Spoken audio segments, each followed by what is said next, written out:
Gracias por seguir con nosotros aquí en Primera Hora. Llegamos a su segmento, Su Cita con la Ley. Está con nosotros Carlos Emilio López, abogado, jurista y también un gran promotor de los derechos humanos. Bienvenido, Carlos Emilio. Placer tenerte con nosotros. Estamos ahora conversando sobre los derechos de los pueblos indígenas y afrodescendientes. La Constitución Política de la República y leyes secundarias establecen que Nicaragua es una nación multicultural, multilingüe y pluriétnica.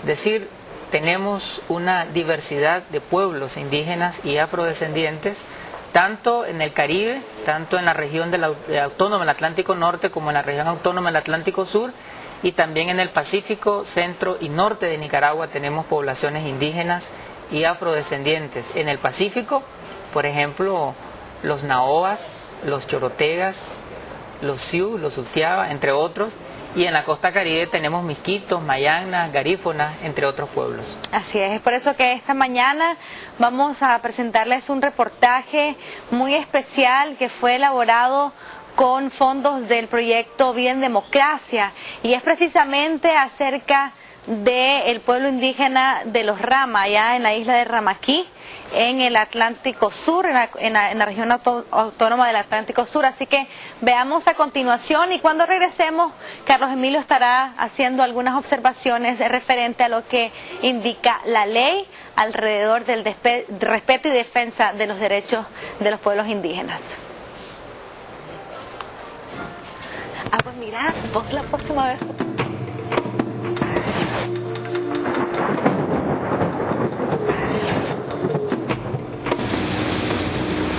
A 15 kilómetros al sur de Bluefields se encuentra Ramaquí, la capital del pueblo Rama, una pequeña isla de 8 manzanas donde sobreviven 900 indígenas ramas, de los 1500 que existen en Nicaragua y los únicos que hay en el mundo. El resto de ellos habitan en la reserva Indio Maíz. Están ubicados en un territorio de 484.000 hectáreas, el más grande de los pueblos indígenas del Caribe. Tan grande como su territorio, así son los sueños de sus habitantes. Mi sueño más grande era seguir estudiando, pero como somos de escasos recursos, no pude seguir con mis estudios.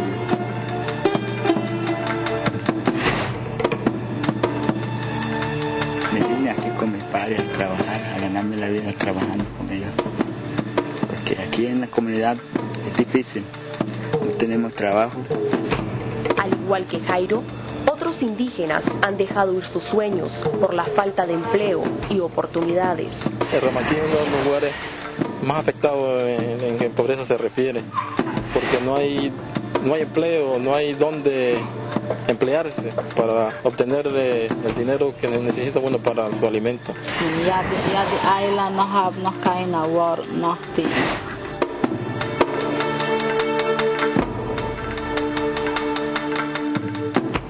Bakaya mi fila ha dan someday me no get. Mi fila ila isoten. Que yo soy una profesora sin salario aquí, solo yo estoy dando clase a mi comunidad por amor a mi comunidad.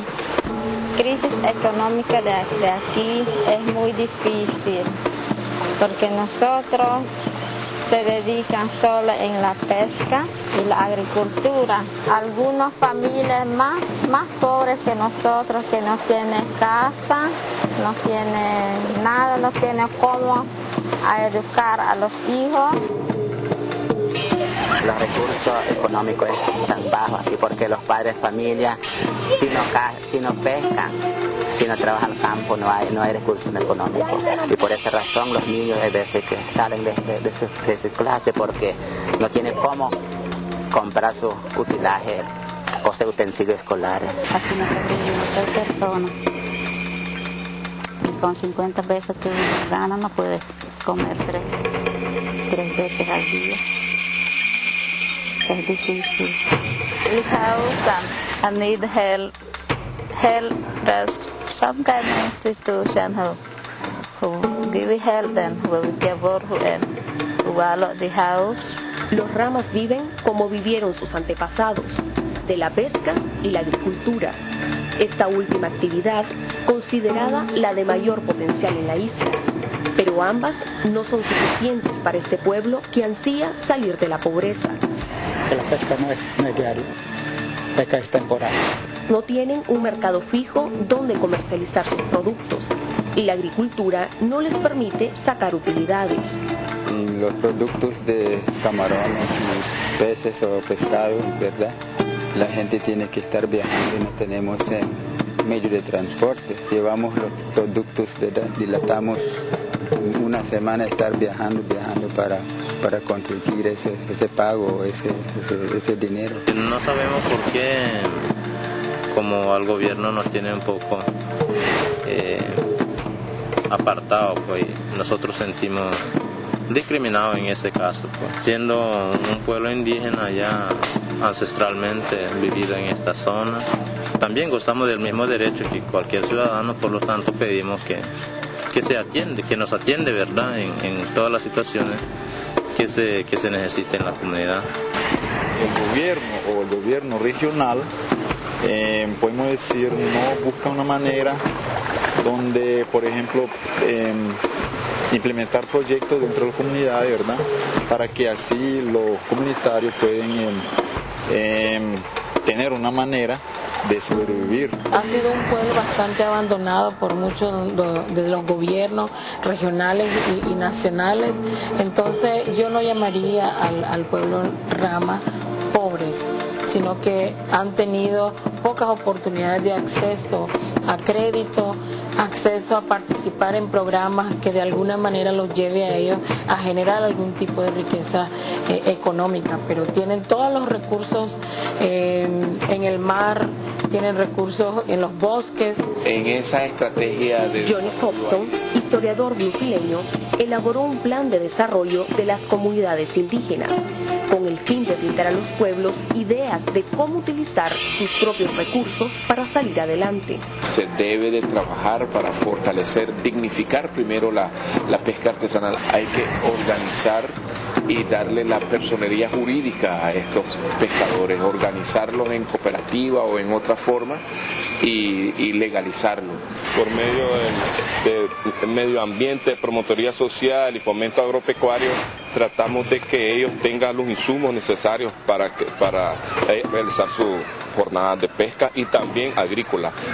Tenemos en ese sector, hemos llevado semillas de quequisque, semilla de malanga y ahorita cocotero y cacao vamos a llevar en el futuro. El ecoturismo es una de las apuestas de los indígenas Ramas para salir adelante. Pensamos que en este proyecto, ¿verdad?, ese es uno de los propósitos también, de generar un pequeño empleo con las mujeres, lo que es corte y confección. Entonces, la cultura, ¿verdad?, de ellos tiene mucho también que dar, pero tienen que ser capacitados un poco más para que ellos puedan salir adelante. La parte turística es importante promoverla. Ellos tienen muchísimos sitios en su territorio que nos pueden servir de beneficio para recibir algún apoyo económico. Pero aún cuando las oportunidades son pocas, las esperanzas renacen entre el pueblo Rama. Como dirían ellos, but we continues, fight who what better life. Seguiremos luchando por una vida mejor. I'm very happy, I'm very happy. Jesus saved me from my sin.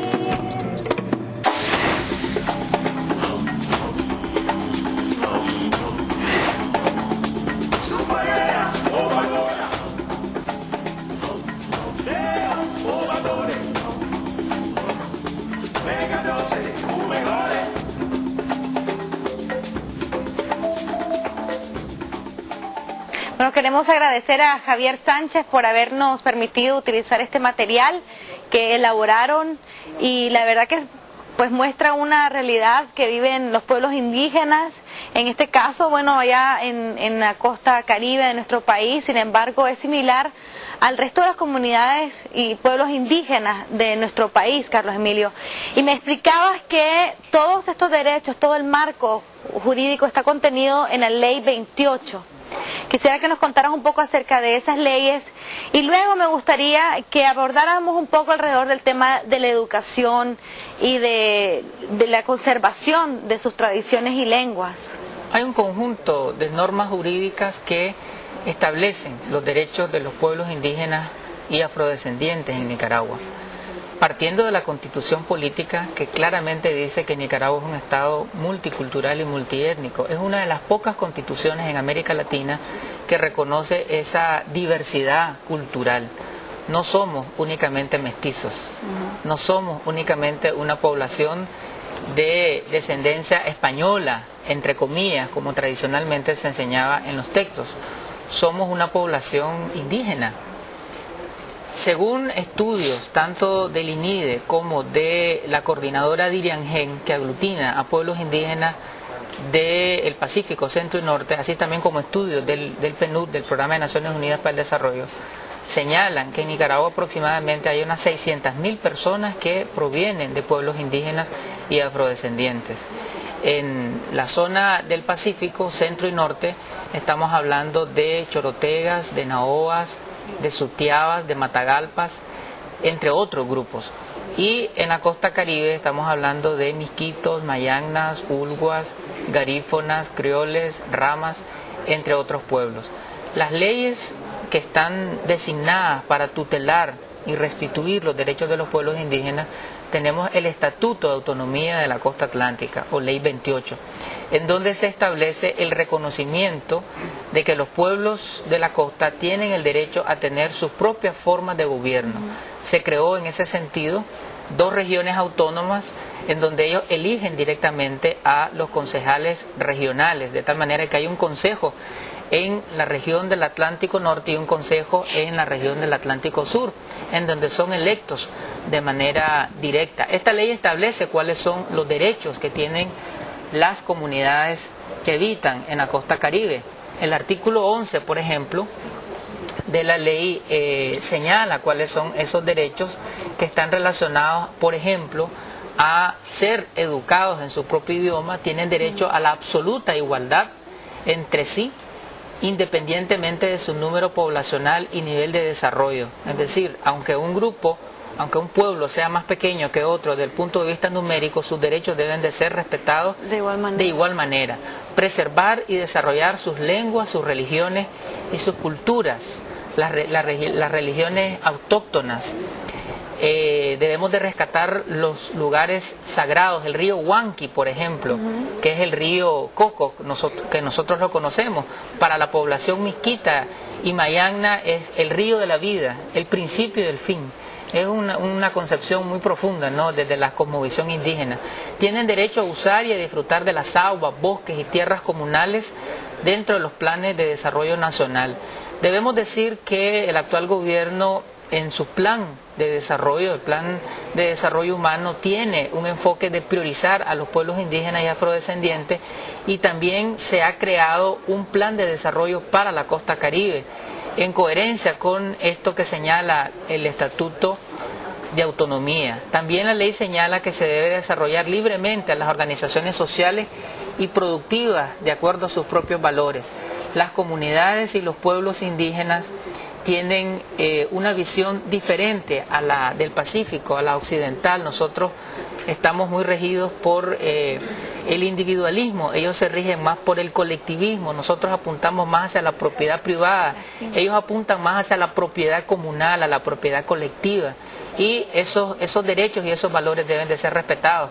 Asimismo, el derecho a su lengua materna, el derecho a que sean educados en sus idiomas originarios mediante programas que recojan su patrimonio histórico, su sistema de valores, sus tradiciones y el respeto, ¿no?, a esa diversidad ambiental. Todo eso de acuerdo al sistema educativo nacional.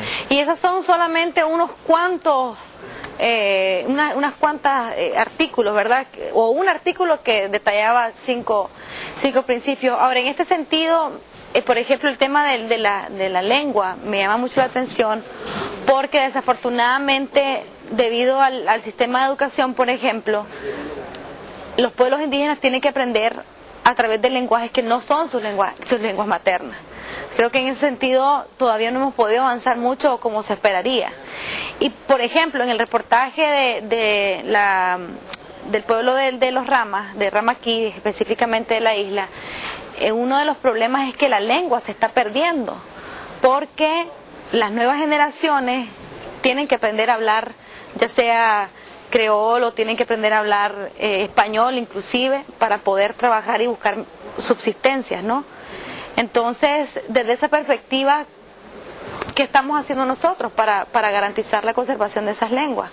Ahorita, por ejemplo, en el caso de los Matagalpas, hay historiadores que están haciendo un esfuerzo por recolectar palabras y ver de qué manera se conservan, pero es mínimo lo que queda.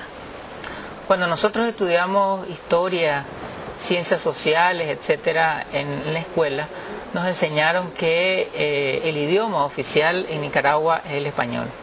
Sin embargo, las leyes nicaragüenses establecen que además del español también son lenguas oficiales los idiomas de la costa caribe, es decir, el mayangna, el misquito, el inglés criol, el rama, son idiomas oficiales, y el Estado tiene la obligación de preservarlos, de conservarlos, de rescatarlos, para que estos pueblos originarios sean educados en su propio idioma, transmitan sus concepciones, sus valores, sus tradiciones, sus creencias en sus pueblos originarios. Es más, la ley de uso oficial de las lenguas de las comunidades de la costa atlántica, que es de 1993, establece, además de que las personas tienen que ser educadas en su propio idioma, que el sistema de salud debe de ser también en sus idiomas originales, es decir, el personal de la salud, según esta ley, doctores, enfermeras, etcétera, tienen la obligación de comunicar las recetas médicas, la atención médica en los idiomas de los pueblos originarios. Y también el sistema de justicia debe de garantizarse en ese idioma. Si el juez, si el defensor público, si el fiscal no habla el idioma de las personas que pertenecen a estos pueblos, la ley de lenguas establece que el Estado tiene la obligación de asignarle un traductor, un intérprete. Qué impresionante. Lo que me estás diciendo entonces, Carlos Emilio, es que hasta el momento estas personas no pueden acceder en toda su manifestación legal, ¿verdad?, a esos derechos, porque ¿cómo voy a saber yo qué es lo que está diciendo mi abogado defensor o mi abogado acusador cuando ni siquiera entiendo lo que está diciendo? O sea, por la complicación de lengua. Y entonces mi pregunta sería, ¿cómo funciona en la actualidad? En la actualidad hay algunos esfuerzos que se están haciendo, tanto en el ámbito de la salud como en el ámbito de la justicia. En el ámbito de la salud hay toda una promoción del respeto a la salud tradicional, a la salud propia de los pueblos indígenas. En ese sentido, el Ministerio de Salud del Gobierno Central, en coordinación con el Gobierno y el Consejo Regional, se ha creado un modelo de salud regional, en donde se respete el conocimiento milenario de los pueblos indígenas, en donde se respete el conocimiento de los suquia, de los síndicos, que son líderes naturales, de los huistas, es decir, son las figuras que administran la defensa del ambiente, el cuidado de la salud y también el acceso a la justicia desde el punto de vista de la cultura de los pueblos indígenas. También se está trabajando desde el Poder Judicial en asignar intérpretes en todos los procesos judiciales. Sin embargo, son pasos que se han dado, hay muchos caminos que recorrer para que efectivamente la salud se garantice desde el idioma y desde la cosmovisión indígena, y que también el acceso a la justicia sea desde su punto de vista. La ley orgánica del Poder Judicial establece que los administradores de justicia, en su rol, deben de considerar el derecho consuetudinario, es decir, no solamente el derecho escrito, sino el derecho tradicional que se ha venido transmitiendo de boca en boca, de generación en generación. Es un derecho distinto al derecho occidental. El derecho indígena es un derecho reparador, es un derecho restitutorio y no tanto punitivo y coercitivo. Así que el conocimiento no solamente es del idioma, sino también de la cultura y del pensamiento colectivo de los pueblos indígenas. Definitivamente, gracias Carlos Emilio por habernos acompañado, siempre sentimos que es poco el tiempo. Y bueno, yo les invito, está la ley entonces 28 informémonos, conozcamos nuestras leyes, conozcamos cuáles son esos derechos que tenemos que respetar y de esta manera pues seguramente vamos a poder tener esa Nicaragua que todos queremos, defendiendo esas leyes y manteniendo el marco de derecho, de respeto al derecho. Vamos a estar hablando más sobre las comunidades, sobre los pueblos indígenas, aquí en Su Cita con la Ley el próximo martes, para que ustedes estén atentos. Mientras tanto, llegó el ritmo y el sabor de la salsa a nuestros estudios en el momento esperado. Es el momento esperado de Iván Peña y Cindy Regidor, además. Así que quiero pasar con ellos. Adelante. Gracias, Berta.